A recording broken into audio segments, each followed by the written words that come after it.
واتهاي مركانا مقالة هرقيسة ورركانا وحا كمدا wiil da'yar oo dhalinyaro ah ayaa laba gabdhood mar kaliya ku guursaday deegaanka la yiraahdo Gogol Wanaag oo 70 kiiloomitir u jira magaalada Hargeysa waxaana aqalgalkoodu u dhacay isla hal habeen oo hal guri uu ka dhacay warbixin amurta ku saabsan waxa deegaankaasi ka soo dirtay oo booqatay wariyahayaga Sagal Mustafa Xasan Nuur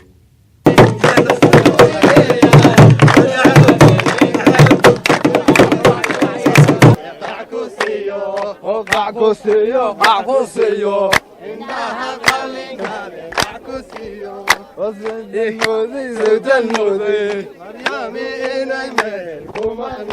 telefishinka RTN TV waxa uu ka qayb galay isla markaasna u kuur galay arooskii qarniga hadda saacada hadii aynu eegno waa 12 badhka habeenimo saacada geeska Afrika waxaanu ku sugannahay deegaanka Gogol Wanaag ee ka tirsan gobolka Gabiley gaar ahaan degmada Arabsiyo daawadayaal waxaa halkani ka dhacaya aroos aad iyo aad u qurux badan oo cajiib ah kaasi oo 19 jirkii labada dumar hal mar wada aroosay waa Ismaaciil Samsam iyo Nuura haddaba arooskani ayaanu jecelahay inaan u kuurgallo isla markaasina bal arooskani qarniga lagu tilmaamay ee iyagu dhalinyaradaasi iskuursaday waa 19 jir 17 jir iyo 18 jirkaas aroosay waxaan jecelahay bal arooska iyo labada aroosadood ee halka mar la wada aroosay oo caawa ay u tahay habeenkoodii labaad isla markaasina loo yaqaan gaafka inaan u kuurgallo waxa jira iyaguna dadweyne aad iyo aad u tiro badan oo iyaguna ka soo qayb galay gaafkan isla markaasina meelo fogfog kala yimid oo iyagu halkan ciyaaro kala duwan isku dhaafsanaya aqalada aad arkaysaan waa labada aqal ee lagu kala hoyn doono labada aroosadood ee halka mar uu Ismaaciil uu wada guursaday waana aqalada loo yaqaan laba daryaalaha waxaan jecelahay arooska labada aroosadood iyo waliba ciyaaraha kala duwan ee meesha ka dhacaya inaynu u kurgallo صوتان موday maryaamidinay meel ku maqnaydo ogmanay joogin maanay joogin bibaqo maanay joogin maanay joogin bibaqo maanay joogin oo kahilayo nafsiga gali oo soo noqnoqoshada in casnimo anna hadiyaan ku naawi aqba waa la dhawr nasiibku ayso kasiro Ismaaciil da'daadu waa imsi jir 19 jir wahagaag adigoo 19 jir oo aad u da'yar ayaad raggi kala dhaafto bayna oran karnaayo maxaa ku suura galay inaad kalsoonida inta yeelato inta leegeed labada dumar ku wada guursanayso waxay suurta galiyay labada gabdhood oo sheekaysan jirnay marka wada sheekaysigii badan wada sheekaysanayna wada sheekaysigu xilligaas guursanay gaadhay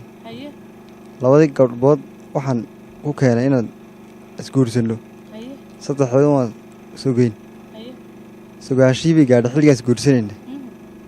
markii ay gaadhay waan mid soo horkaxiyay horkaxayntii haddana tii kale igu kaliftay soo kaxayntii haddana iyadana soo kaxaystay wahagaag labada gabdhood ma midkood baad horbaratay ma hal mar baad wada baratay bal anaga iyo daawadayaasha ayaan jeclay inaad qisada si fiican aad noogu sharaxdo hal mar baan wada bartay markii hal mar aan wada bartayna saasan u wada xidhiidhnay halkeed ku baratay Gogol Wanaag Gogol Wanaag marka ku bartay halkii ka wada xidhiidhnay wada xidhiidhkan markii soo isku guursanay marka iyagu miyay hore isku yaqaaneeno adigu sheekaysiga aad la sheekaysatay ka hor iyaga wax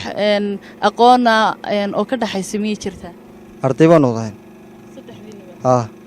isku arday baan halkii ka wada xidhiidhnay marka ka wada xidhiidhnaan dusaa u heshiinay saddexdood ku heshiinay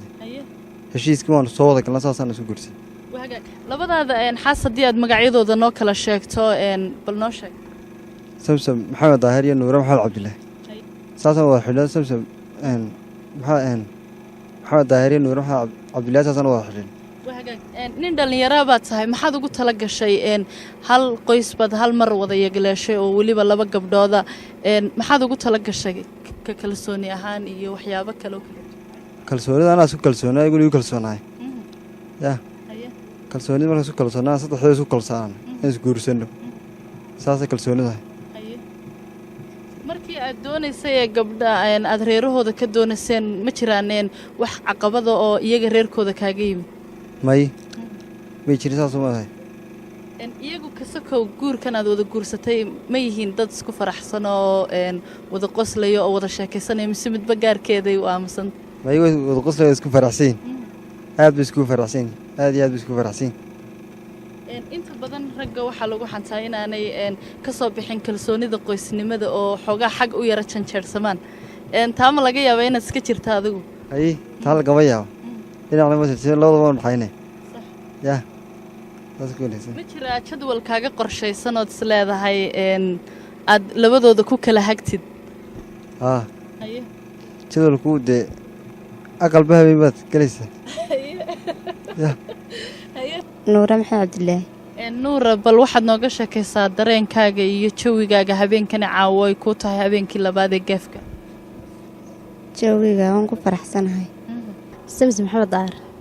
samsam da'daadu waa imse jir 18 haye ka waran xafladahan iyo arooskan iyo xaajigiina cusub bal ka sheekay jawigaaga والله waan ku faraxsanahay labadeedu haye raalli baan ka nahay anaga ku heshiinay haye waan ku faraxsanahay habeenkan noo laba sax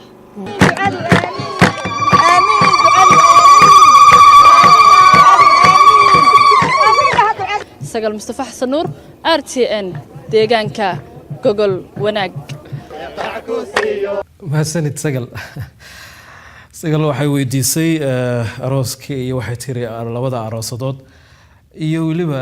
raggii waa dhaaftay marka rag badan baa ragga